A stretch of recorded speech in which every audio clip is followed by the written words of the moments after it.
Hey everyone, it is Hunter Fireflower, and in this video I will be doing a review and summary of The Rise of Kylo Ren. In this one, we're doing the second one in the series. There should be 4 comics in total.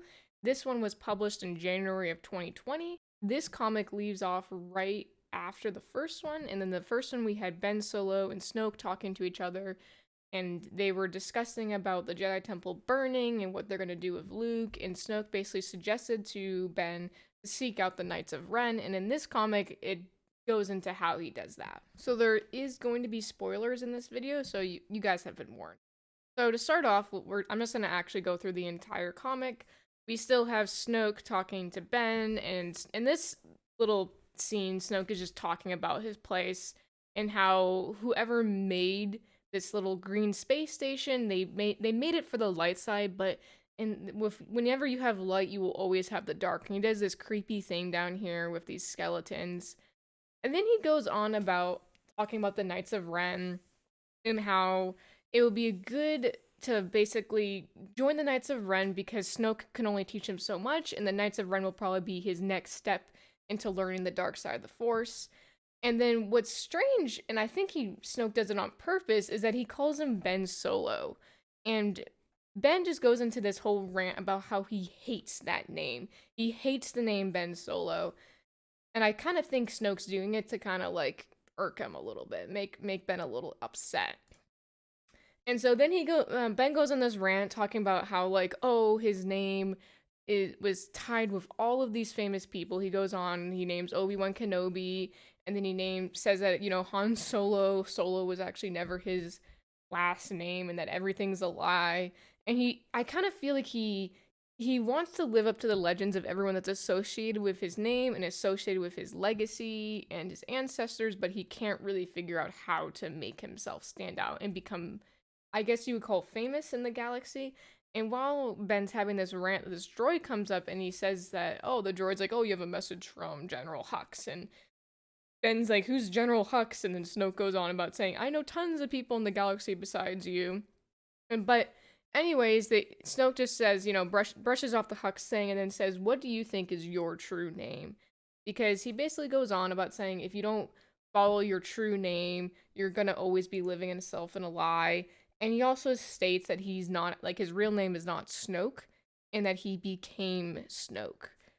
So I'm not sure, like, what his original name would have been, but, I mean, it is Palpatine, which, that just, like, really makes me upset. It is Palpatine, because it could have been somebody else and it would have been totally cooler.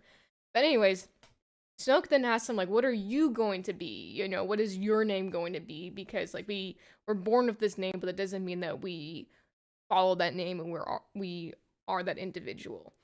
And so then Ben thinks for a moment, and Snoke's able to read his mind, and he says, oh, that's a good name. That's a really good name. It's nice. But then Ben says, oh, it's terrible because I came up with that name when I was a child, and it's a stupid name.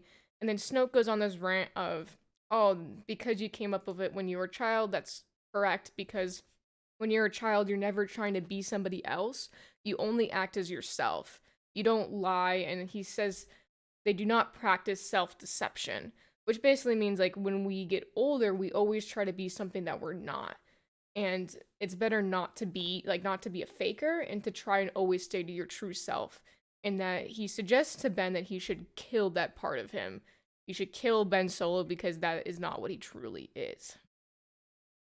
Then he goes on to say about, Snoke, that is, goes on to talk to Ben about how, like, oh, the galaxy's gonna hear your name and they'll see you. And I think he's just trying to feed his ego, saying how, like, you're upset and you want to live up to all of these legends, and you will in time, and they will eventually hear the name that you think of, which I'm assuming it's Kylo, maybe not Ren, since Ren is the other character, but I'm assuming his childhood name is Kylo.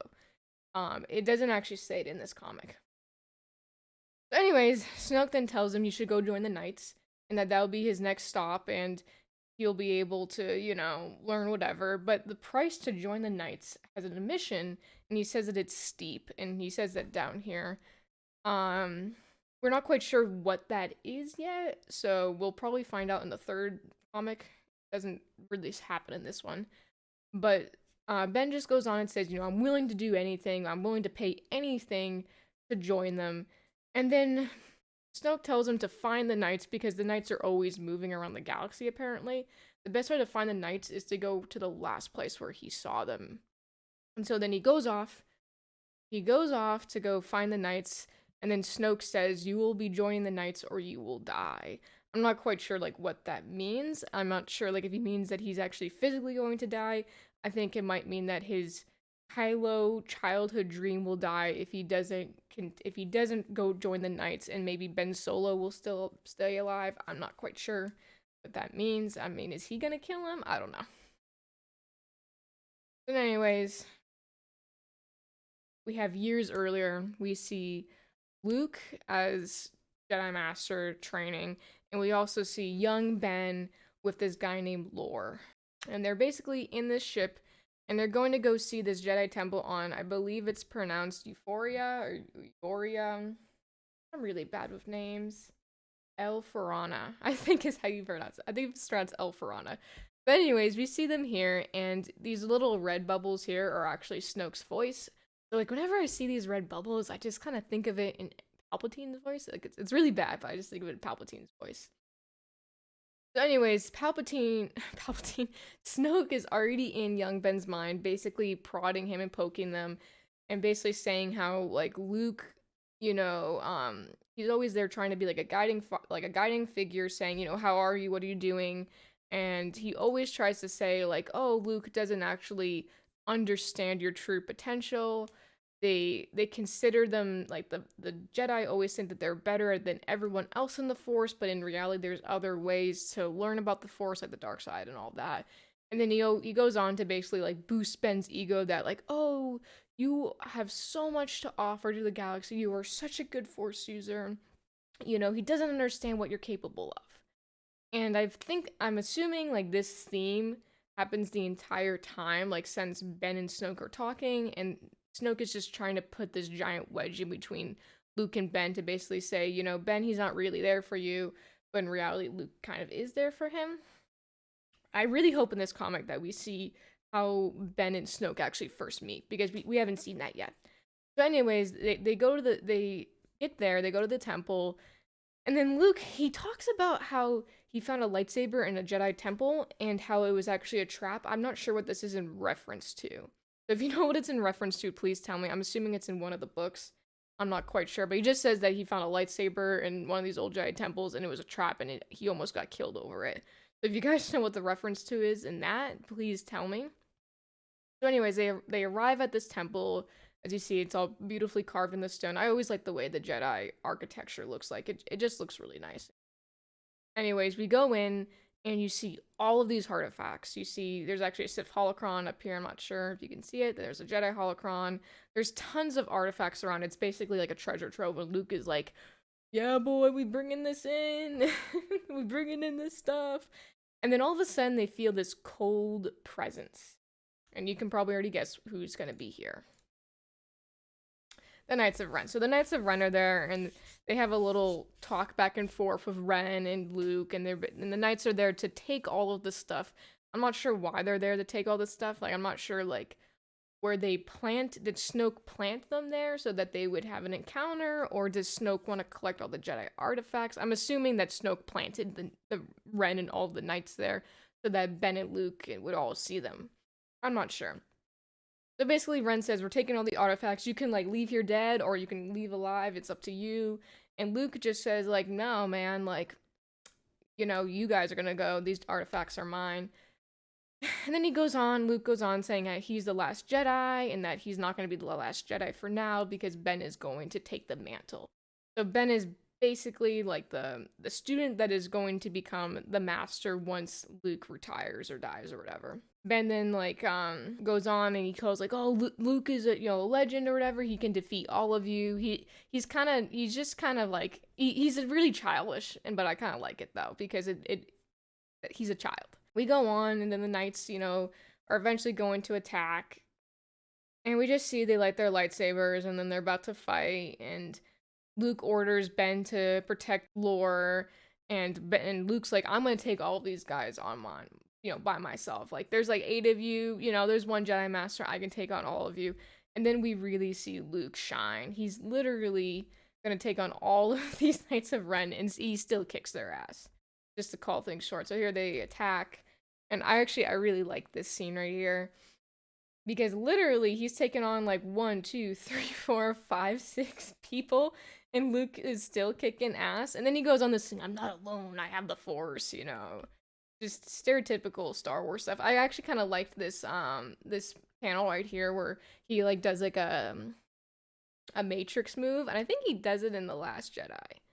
But anyways, Luke just really kicks ass in this whole panel. He's like blocking everything, destroying.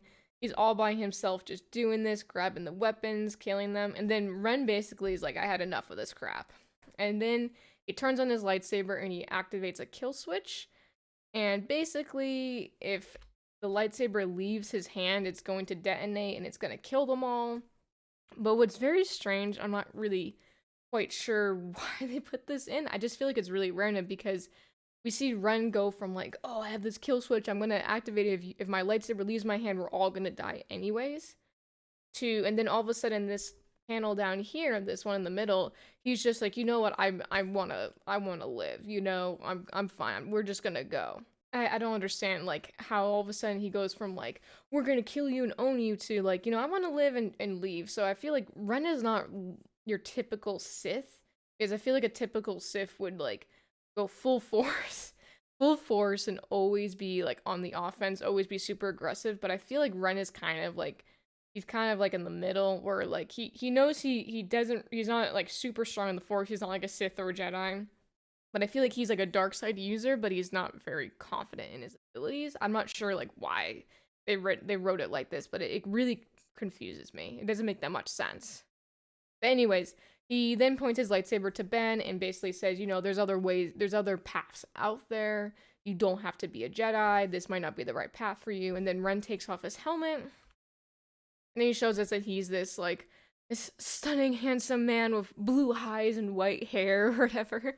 I'm not sure why they took his helmet off. I feel like if they left his helmet on, it would add more suspense, because when you see someone masked and then they just take off their helmet, it doesn't really, it's like the same thing in The Mandalorian where they took the guy's helmet off in like the last episode for the season finale. You just leave the helmet on, okay? Just leave it on. Anyways, he takes off his helmet and he throws it to Ben and basically says, if you want to try something different, you can come look us up. We're in the neighborhood, there's other paths you can follow besides becoming a Jedi. And basically just giving him an invitation to, become a dark side user. So anyways, I'm assuming the Knights of Ren leave, and then they probably take the artifacts and go. But then the next scene we see, this is present time, we see older Ben comes back to the temple and the mask is still there. It's kind of a little worn and dusty and stuff. But he puts it on, and then all of a sudden it lights up red on the little design. And then he hears Ren's voice basically saying, hey, I thought we were going to hear back from you. We were going to be meeting here at, I believe it's pronounced Banrak. Don't quote me on that. I believe it's how it's pronounced. But anyways, he's like, oh, you can meet us here and we'll talk. We'll talk. So then Ben takes off his helmet, he looks at it, and then all of a sudden here's Ben, and we see Bo, Tay, and Hennix, lightsabers drawn, ready to attack. So I'm assuming the third comic, we're going to see a fight between them, and somehow Ben is going to probably escape and meet the Knights of Ren. And then I'm not quite sure what's going to happen after that, but we'll see. We'll see. But that's where this comic leaves off. And here we see, for the next one, yeah, I'm assuming the next one is going to be how he turns into Kylo Ren.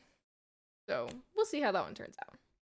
Okay, so now I'll give the critiques for this comic. I mean, I really like the comic. I really like the story, but it's going to be very similar to my critiques for the last one. And mostly it has to do with just some of the panels look a little off. Let me just find it real fast. It's not that far from here. But some of the artwork just does not look quite right, like in comparison. Specifically this one right here. With Luke with his hand up with the lightsaber.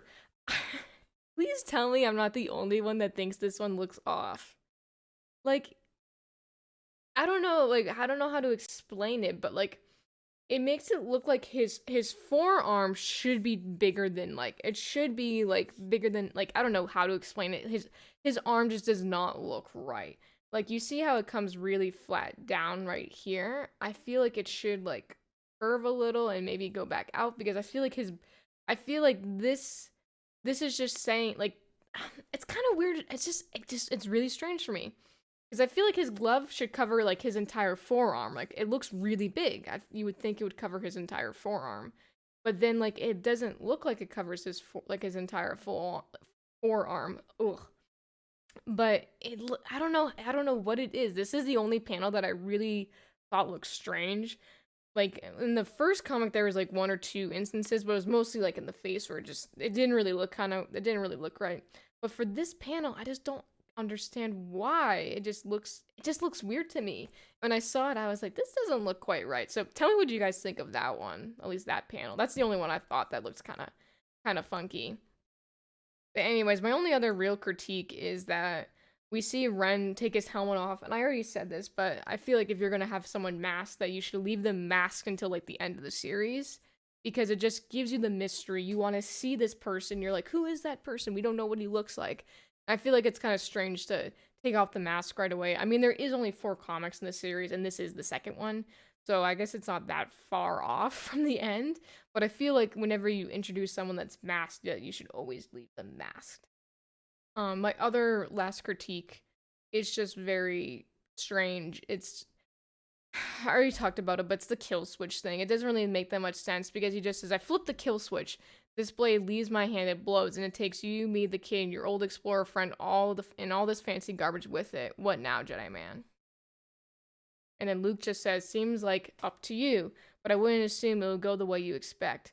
And then Ren says, yeah, I can see that. Like I said, you're strong. I think I'll take my people and go let you have this one. Life's too much fun to die, you know? I just feel like it's kind of, I don't know. It just seems a little off that he's like, I have this kill switch. What are you going to do now? And then all of a sudden he's like, you know what? I'm going to go. I just feel like it's a change of character. It might just be that, like, because Ren is not like like I said, your typical Sith. He kind of reminds me more of like a smuggler, you know, common man type person. But I just felt like it was a little strange how he was trying to kill Luke, and then all of a sudden he literally just changes his mind. Like, the Knights of Ren are trying to kill him, and they're like, you know, we're done. We're getting our asses kicked by Luke. We're done. I just think that's a little strange. I think what they should have done maybe was had Luke and Ren fight a little bit, and then Ren gets his ass kicked, but then he realizes that he doesn't want to die with the kill switch, and then he just leaves. So I'm not sure, like, I just felt like it was a little strange. Now I'll give my finishing comments. I really liked this comic. We saw Luke in full action taking on basically like 10 guys, and it really goes back to, like, Luke being a badass. He's not this like terrible Jedi. He's one of the best, and I really like that scene. I don't know why. Just seeing Luke actually be a badass was cool. I do like how they left the comic on a cliffhanger at the end here with the Vote and Hennex. It's like, is Ren gonna kill them or no? Is he just going to, like, wound them and then escape that way? We're not quite sure. I'm like, it'd be kind of interesting, because if he kills them, then, like, he's falling to the dark side. But then if he kind of lets them escape, and, you know, he escapes but doesn't really kill them, then, you know, he's still doing what he did in comic 1. So it'll be interesting to see if his character changes at all. Also, one thing I thought that was interesting was Ren's helmet, how he puts it on and then it turns on. So I was thinking, I was like, is it motion activated? Is it like, how does it know that it's him? That's the only question I have. Is it force activated? I don't know. But I thought that was a little interesting. And also, what kind of felt strange to me is that in the first comic, we learned that the Knights of Ren are force sensitive, right? But I don't understand why none of them use the force in this fight sequence. And in all the scenes that we see the Knights, we never see them using the force. And I wonder why. Like, are they just not strong in the force? Are they just kind of weak in the force? Can they sense the force, but they can't actually use the force? That's what I'm wondering, because to join the Knights, you have to be able to use the shadow. That's according to Ren. Literally said in the first comic. But in this whole fight scene of Luke, you never see them use the force. and it makes me wonder why. So that's it for this video. If you guys liked the video, please give it a thumbs up, subscribe, and share it with your friends. It really helps me, helps the channel grow and everything. If you guys liked this comic or you didn't like it, just leave a comment below and tell me what you did or didn't like about it. So anyways, I'll see you guys in the next one, and you guys stay frosty.